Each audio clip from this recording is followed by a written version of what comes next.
My name is Jamie Floyd.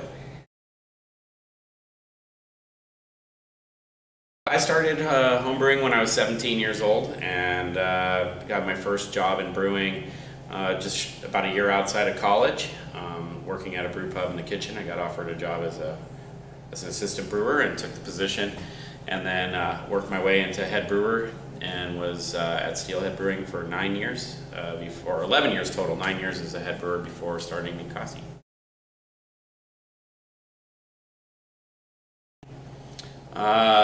Pin is mightier than the sword. Well, I would have to say, any sort of, the beer is only as filled as your ability to drink it. So if you don't have an ability to tap a keg, then it's a useless keg of beer.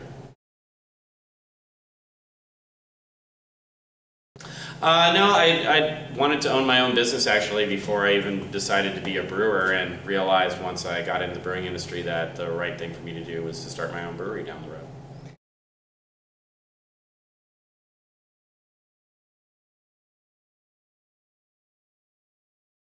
It started out of a kind of a chance, not a chance actually, it was an arranged meeting between mutual friends of myself and someone who is an amateur rocket enthusiast and had been working on amateur rocket launch situation. It's basically the 10th year anniversary of amateur rocket launch into space, and Team Hybridyne created the launch vehicle, or the actual apparatus that the rocket launched off of.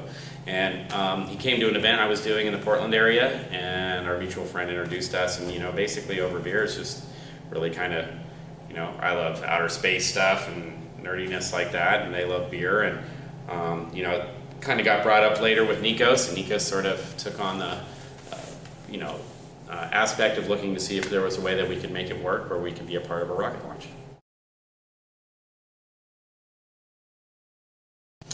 Well, it's step by step. So, I saw Star Wars probably 12 times in the theater, and had for a long time wanted to be an astronaut, and it's really not where my path has taken me. So, having some sort of connection to the potentiality of beer that's either, for us, starting by getting yeast up into space and back, and being able to brew with it here on Earth, and then to see how, you never know where things can take us. But kind of the first steps in the beginning of seeing was whether that's something that's possible.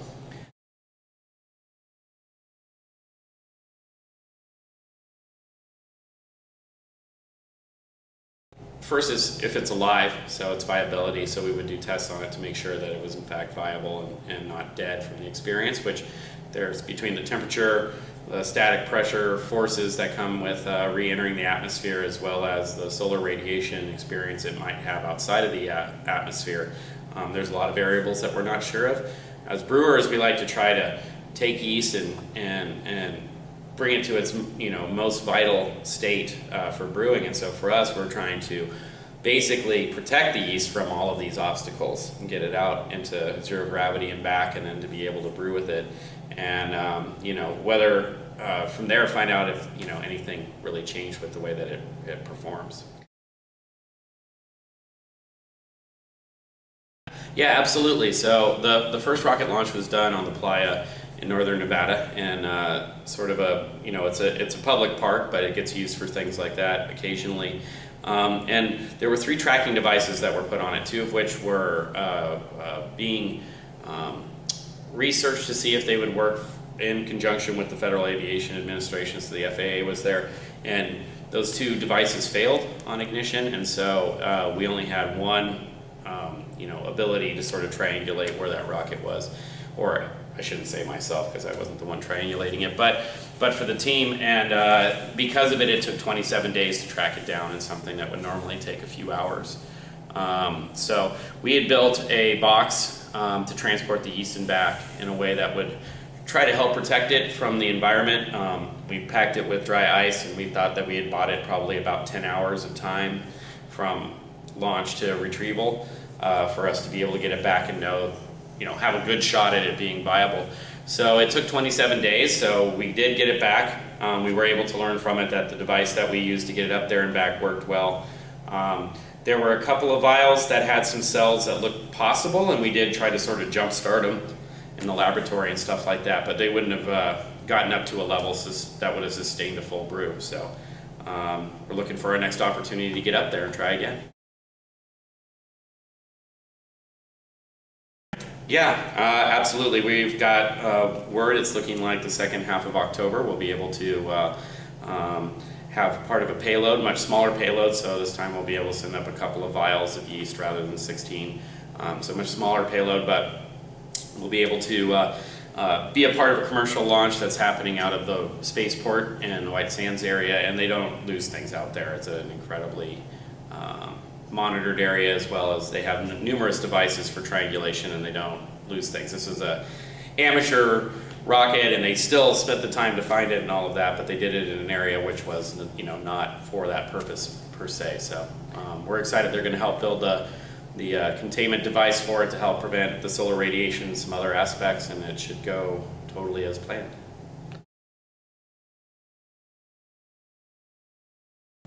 Well, the first thing for us to do is to make beer with space yeast. We have a plan to do that a couple of ways. Our long-term idea would be able to share that yeast with other people too, and the knowledge based on that, and then look for other opportunities to research it more.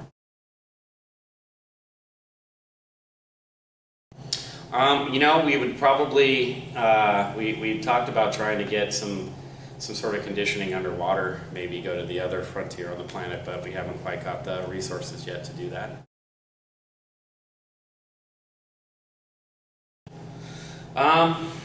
Boy, discoveries. Well, I think that, for a brewery like ourselves, I was a pub brewer, and so for me, really the discovery of being able to make quality beer that is consistent, batch after batch after batch, and sort of the long hours and work that goes into creating a program of consistency rather than just creativity has been an incredible exploration. I think, for something like the NSP program, we're just incredibly curious people, so we're just excited to be a part of any sort of, science and learning that way.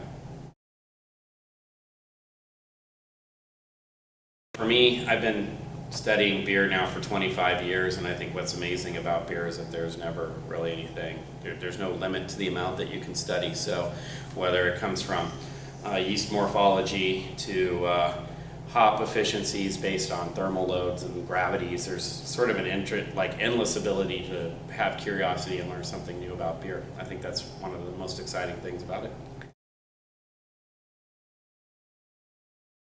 It just depends on the program. So for us, if I'm trying to extract herbs, so we make a beer called Transcendental that has tarragon and lavender in it, and is that we actually use alcohol as a solvent to bring those flavors out and the essential oils out of the plants that are done in the bright tank. A lot of people might add that to the kettle. So I think what basically happens is when we use exploratory ingredients, we try to use what we know about those ingredients and how they do best, whether it should be processed in a cold manner or should be part of the hot side of the kettle. So depending on what the ingredient is, can have beneficial or adverse effects to the flavor, or maybe even potentially the health of someone if you use the wrong herb or something. So it's that process takes a lot of time and research. When we made the lavender and tarragon beer for the first time, I had to reach out to herbalist friends because they hadn't really been used in beer, so there wasn't really a lot to go on from brewing canon, so I had to talk to my botanist friends to ask them for their help.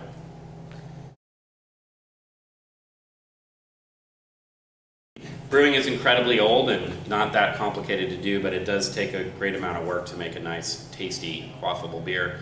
And what I would say for anyone who's starting out, the most important thing is to learn about cleanliness and how you can make your brewing environment as sterile and sanitary as possible. I highly recommend even starting with malt extracts rather than whole grain systems and stuff like that, because you can put a lot of time and energy into that part of the work and then mess it up in the fermentation or the conditioning or in the bottling of the product and stuff like that, or the beers. So what you want to do is start simple and then from there bridge out. So try to make a clean beer first and then start to get creative. just that, you know, beer is one of those great parts of civilization. It's been a part of us since we started, you know, organizing as groups of people, and it's lived through the entire process, and as a result has turned into something incredibly nerdy and something fun to work with and do. And that, in my experience, and you get a chance to make a beer for yourself, you learn a lot about how we feed ourselves, you learn a lot about yourself, and you get to share something with your friends. So that's a good thing all around.